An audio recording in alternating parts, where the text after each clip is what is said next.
Let's read about them and let's see what they're talking about. Daphne was Apollo's first love. It was not brought about by accident, but by the malice of Cupid. Apollo saw the boy playing with his bow and arrows, and being himself elated with his recent victory over Python, he said to him, "What have you to do with warlike weapons, saucy boy?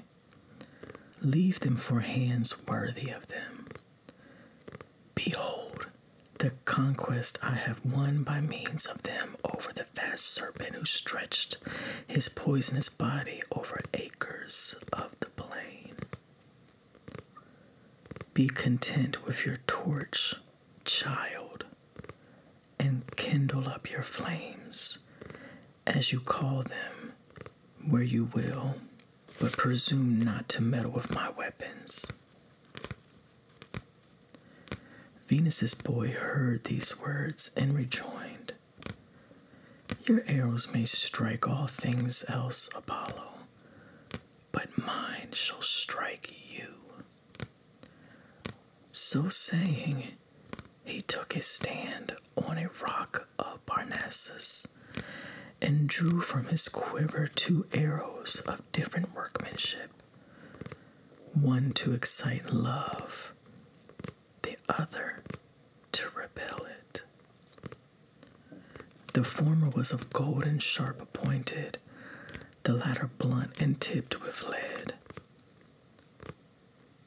With the leaden shaft he struck the nymph Daphne, the daughter of the river god Peneus, and with the golden one Apollo through the heart. Forthwith the god was seized with love for the maiden, and she abhorred the thought of loving. Her delight was in woodland sports and in the spoils of the chase. Many lovers sought her, but she spurned them all, ranging the woods and taking no thought of Cupid nor of Hymen. Her father often said to her, "Daughter, you owe me a son-in-law. You owe me grandchildren." She, hating the thought of marriage as a crime, with her beautiful face tinged all over with blushes, threw her arms around her father's neck and said, "Dearest father, grant me this favor, that I might always remain unmarried like Diana." He consented, but at the same time said, "Your own face will forbid it."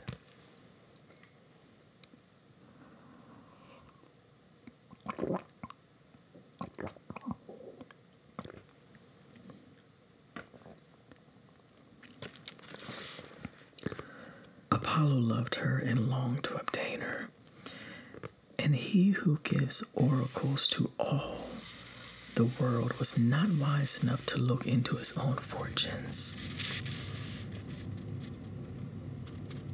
The gods are awake. They breathe down upon us as we read. He saw her hair flung loose over her shoulders and said, "If so charming in disorder, what would it be if arranged?" He saw her eyes bright as stars. He saw her lips and was not satisfied with only seeing them. He admired her hands and arms naked to the shoulder, and whatever was hidden from view he imagined more beautiful still. He followed her.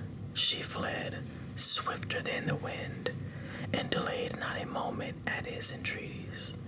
"Stay," said he, "daughter of Peneus. I am not a foe.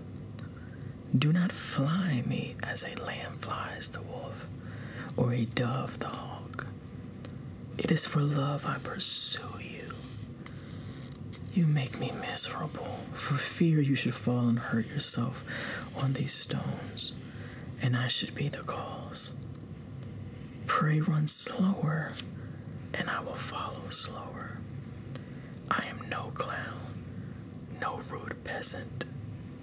Jupiter is my father, and I am Lord of Delphos and Tenedos, and know all things, present and future. I am the god of song and the lyre. My arrows fly true to the mark. But alas, an arrow more fatal than mine has pierced my heart. I am the god of medicine and know the virtues of all healing plants. Alas, I suffer a malady that no balm can cure.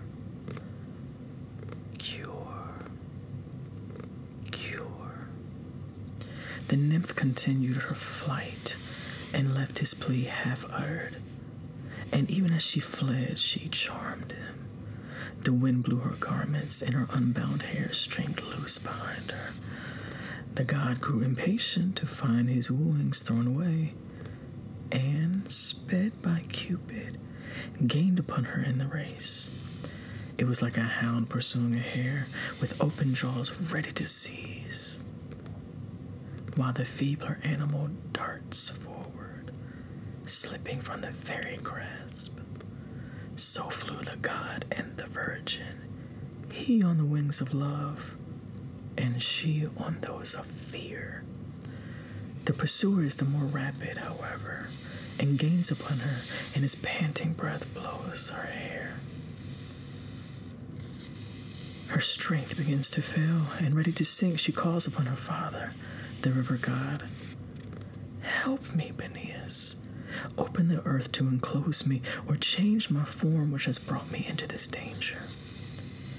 Scarcely had she spoken when a stiffness seized all over her limbs. Her bosom began to be enclosed in a tender bark. Her hair became leaves, her arms became branches. Her foot stuck fast in the ground as a root. Her face became a treetop, retaining nothing of its former self but its beauty. Apollo stood amazed. He touched the stem and felt the flesh tremble under the dark bark. He embraced the branches and lavished kisses on the wood. The branches shrank from his lips. Since you cannot be my wife, said he, you shall assuredly be my tree. I will wear you for my crown. I will decorate you with my harp and my quiver. And when the great Roman conquerors lead up to the triumphal pomp to the Capitol, you shall be woven into wreaths for their brows.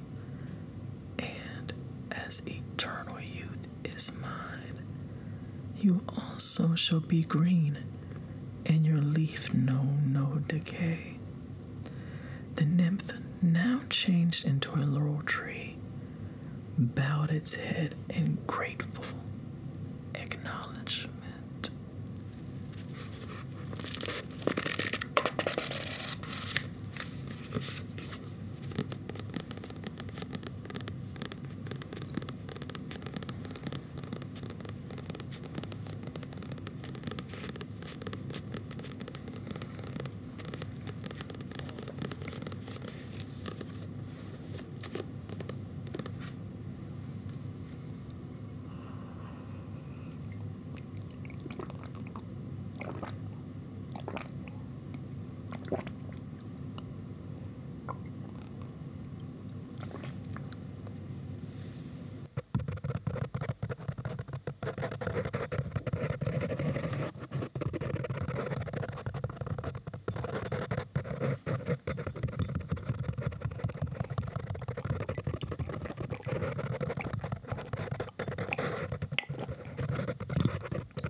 Sleep well.